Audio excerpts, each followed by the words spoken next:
In this video, I'm going to show you how to get more traffic to your website or blog. These are very simple tips. You can implement those today. There is nothing complicated. And using these tips has helped me generate over 400,000 page views to my niche websites and blogs. What's happening, guys? My name is Greg Kononenko. You might also know me as the Caffeinated blogger. And on this YouTube channel, I talk about traffic generation, affiliate marketing, and making money online. Make sure to click the subscribe button just below this video. Click the little bell notification icon to make sure that you get a real-time update as soon as I upload my next video. All right, let's get into the detail. All right, guys, so like I said, in this video, I actually focused on tips that you can implement literally today. Very simple, but very, very effective things. So the very first tip that we're going to be talking about is the H1 tag.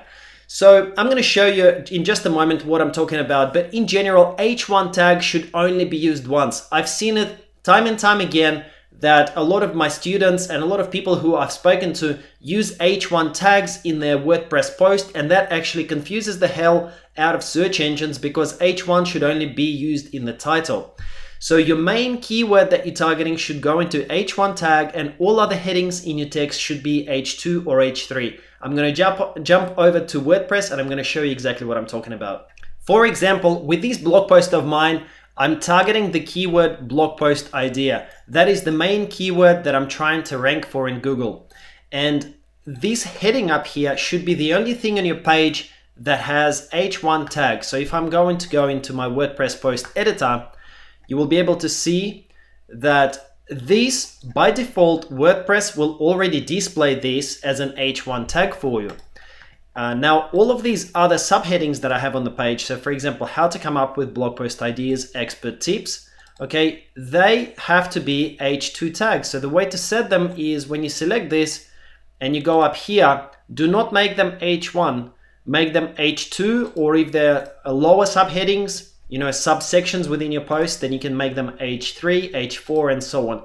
But do not use H2 tags on them because that then confuses the search engine, and search engine will think that method 1 using Quora is what your post is about if you make this one H1, okay? And if you have 5 or 10 H1 tags on the page, then that just becomes a mess for Google, and it's really not ideal, and that can compromise your traffic. So make sure that you only use H1 tag once. In here, this by default will always be your H1, and all of the other headings, when you give them the numbers from inside WordPress interface, make sure to select heading 2, heading 3, and so forth.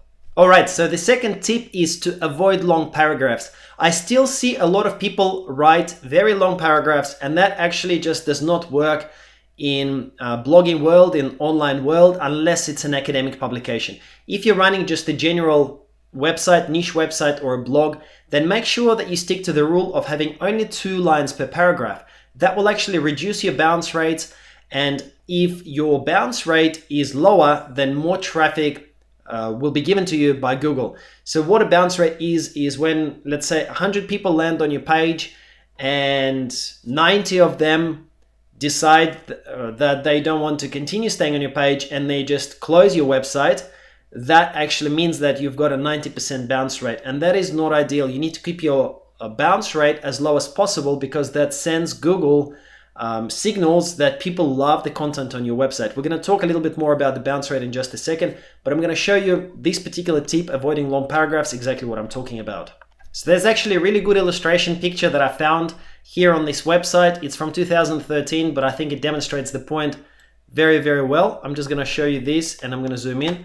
So it says, which one is easier to read? You can see in the top left, there is just a very long paragraph, and you can see that it's just really hard to kind of skim through and figure out what it's about. When it's broken up into paragraphs like this, in the bottom right, okay, I'm just going to zoom out a little bit so that you can see that. That, of course, becomes a lot easier to comprehend. If you're looking at a blog post like this, I try to stick to this format on my caffeinatedblogger.com blog as well as on the other blogs. When everything is broken up by good headings and there's only 1 or 2 lines per paragraph, it's a lot friendlier to the visitor to actually read and to try to make sense of it. So try to stick to this rule of having only 2, maybe maximum 3 lines per paragraph. Tip number 3 is to use an SSL certificate.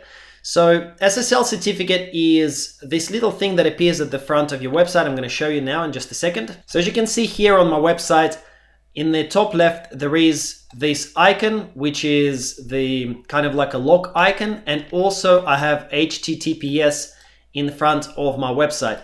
A lot of websites still do not use SSL. I've seen a lot of people who are just kind of, I guess, don't think that this is important, but in fact, it actually is, because it increases user trust, first of all. Secondly, a lot of browsers have now started giving errors and various warnings if you try to navigate to a website which is not protected. If you go to a website that's not protected, then it'll say in here, content is not secure. And of course, if your visitor is coming to your website for the first time and it says content is not secure, they're not going to stay very long, are they?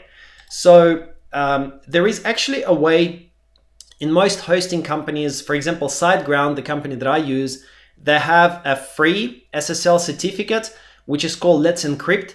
So if you are, most of the time, like 99.9% of you guys who are watching this video will have a hosting company that actually has this Let's Encrypt service available. It takes 5 minutes to install. It's very, very simple. So you should just go ahead and enable the SSL certificate if you're not using it yet. I'm going to show you how it works inside SiteGround. After you log into your hosting service, so for example, I use SiteGround, you need to navigate down to security, and then there is a little tab here called Let's Encrypt. All you have to do is just come down to this section here, install new Let's Encrypt certificate, and then choose your domain, choose Let's Encrypt SSL and install it. It's as simple as that. If you already have an existing website and you've only just moved to SSL as a result of me seeing this in my video, then you might also need to install this plugin called Really Simple SSL. That will just, it's super easy to install. You know, there are over 2 million active installations, and it will redirect all of the photos and just do all of this stuff in the background, basically to switch from HTTP to HTTPS. Just install this, Google this, install this. You don't need to even set up any options. It just does everything for you. Here is tip number 4 if you want to get more traffic to your website in 2019.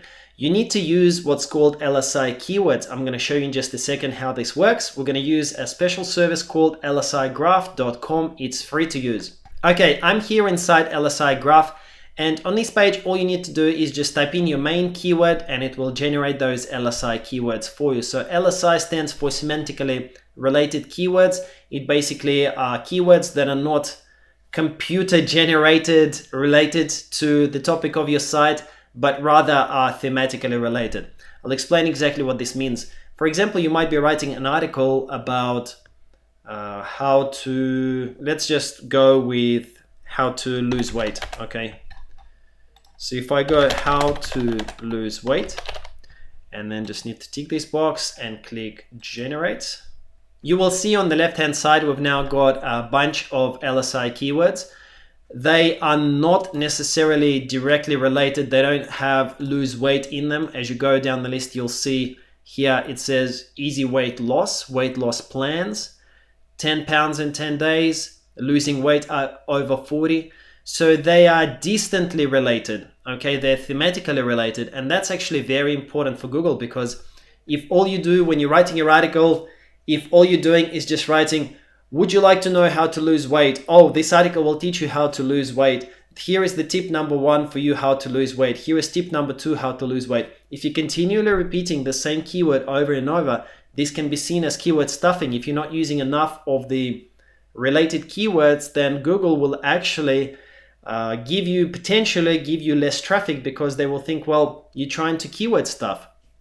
And you know, when humans talk to each other, or when humans write, or when we read a magazine article, there are a lot of different related keywords that I mentioned. And that's exactly what Google is looking for at this point in time. They're looking for high quality text that's not necessarily just stuffing the keyword over and over and over to meet, you know, 1% or 2% threshold. You need to use these LSI keywords. So just try to use as many of these kind of keywords, sprinkle them into your article, as many of them as you can. Tip number 5 to get more traffic to your website is to publish long form content.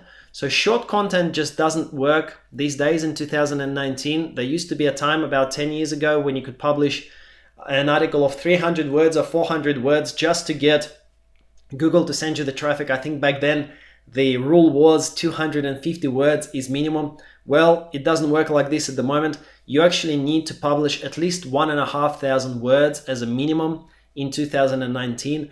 If you can go over 2,000 words, that's actually better, and there are good reasons for that. I'm going to show you in just a second. There was a study that was done by Moz.com, and actually what they found, this finding number 6, is that 85% of content published is less than 1,000 words long. However, long form content of over 1,000 words consistently receives more shares and links than shorter form content. So what is happening is that if you're publishing consistently high quality long form articles, you're actually more likely to get more shares and more links and ultimately get more traffic to your website if you publish long form content. All right, so very, very important. Make sure that you cover each topic in detail, that your posts are more like ultimate style posts. Tip number 6 is to use internal links. A lot of people still don't use internal links, and I'm going to explain what an internal link actually is. For example, if someone is reading your blog post and then they see a link like this that links to another article or another page on your blog, this is called an internal link. Now, there are great benefits to internal links. You should put as many of them as you can into your articles. So if someone reads your article and then instead of just closing your website and going to a different website, if they click on one of these links and they land on another page on your site, then Google knows that they have visited 2 pages on your site in this session, okay, instead of 1. And that's actually a massive difference, whether someone sees 1 page or 2 pages on your sites, because that means that they're interested, they're engaged, and that sends a really good message and a really good signal to Google that your site is high quality and people like to browse around and they like to stay on it instead of just landing on your site once and going, ooh, and then kind of, just abandoning your site. Okay, so that improves your bounce rate. Google really loves that. Very, very important to keep visitors on your site for as long as possible. So make sure that you do use as many internal links as possible. There is actually no maximum limit, so you can't overdo it. You can use 10, 20 internal links on your posts. That's actually completely fine, because the only thing that can happen is that you get a lower bounce rate, and that's actually a really good thing. Tip number 7 is to focus on list building. It's very, very important to start building your list as soon as possible. For the first 10 years of my online career, I did not build a list. I owned several large golf websites. I could have built a list probably in the hundreds of thousands from those golf websites. I just did not do it because I guess I didn't know any better. And I'm really regretting this now, because my business could have been in a completely different place if I had built my list at that point in time.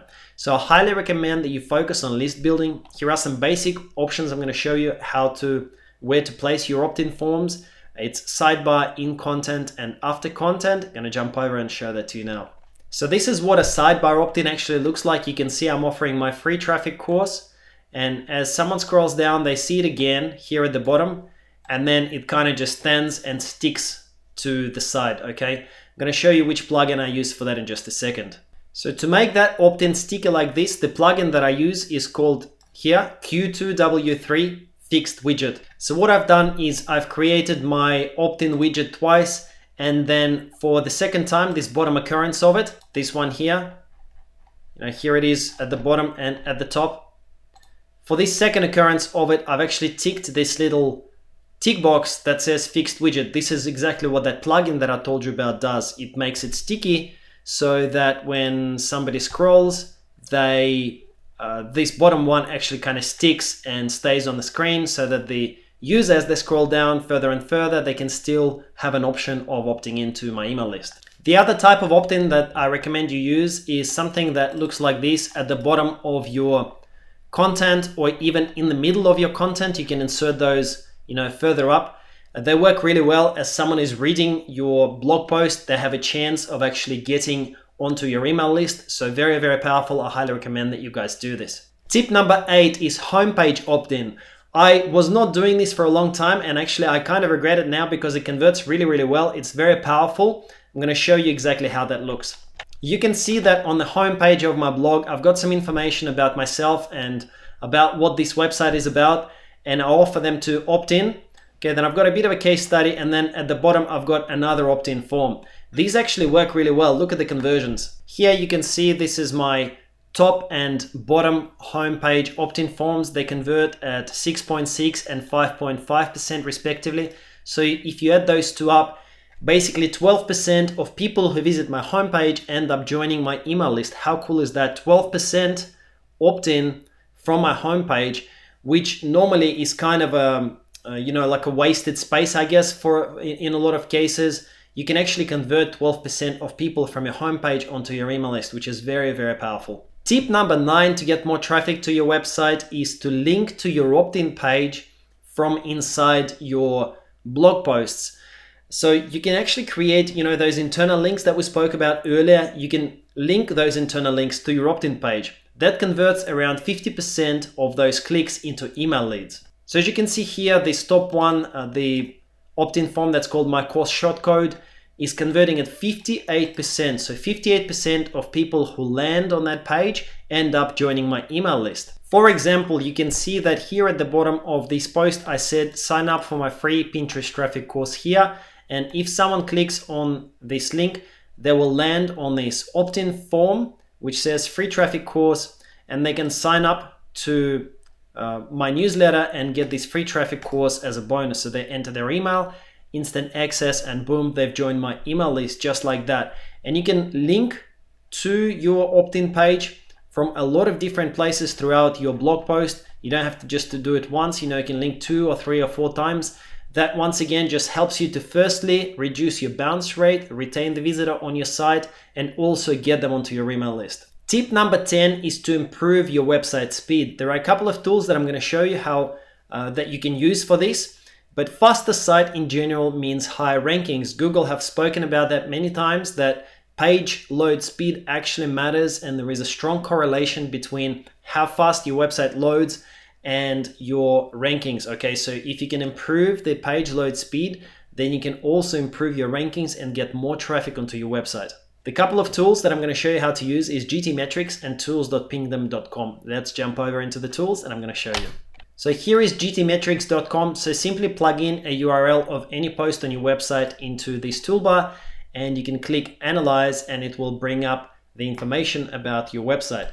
You can see that I've done that with one of my posts, caffeinatedblogger.com, from my Caffeinated Blogger website. And you can see that my page speed score is actually 80%, which is not too bad. It used to be a lot worse. I've done a bit of work to speed it up. I've seen really good improvements in terms of traffic as a result of that. It will actually tell you exactly what you need to do. I've still got some work to do, but it's quite good now, the way that it is.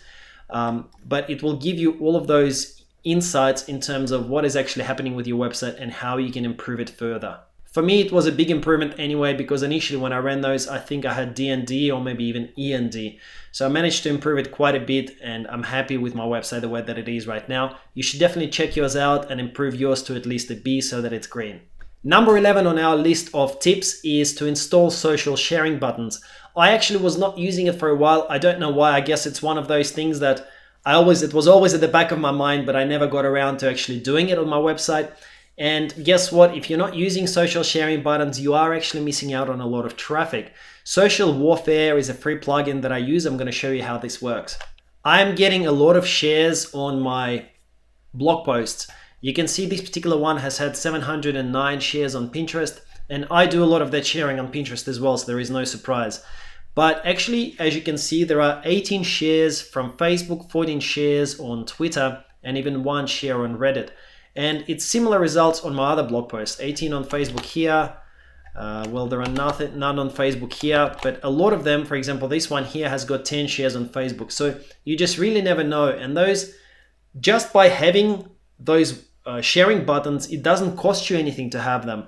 And it is all free traffic. When you multiply its effects by the number of blog posts that you guys have on your website, you're potentially missing out on hundreds, even thousands of monthly visitors that you're not getting right now if you don't have those social sharing buttons installed.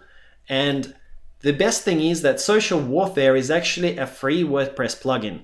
So it doesn't cost you anything. Just install it. It literally takes 5 minutes. It gets you those beautiful sharing buttons, and people will start sharing your content, and you're going to start getting a lot more traffic to your website than you were before, or that you would have otherwise got without this plugin. That's it. I hope you enjoyed this content. Thank you so much for watching. Once again, subscribe to my YouTube channel to stay up to date with my videos. I publish regular tutorials related to traffic generation, affiliate marketing, and making money online. Thank you so much for watching. Click the subscribe button just below this video and tick the little bell notification icon to get notified in real time as soon as I upload my next video. Thank you for watching. I'll see you in the next video.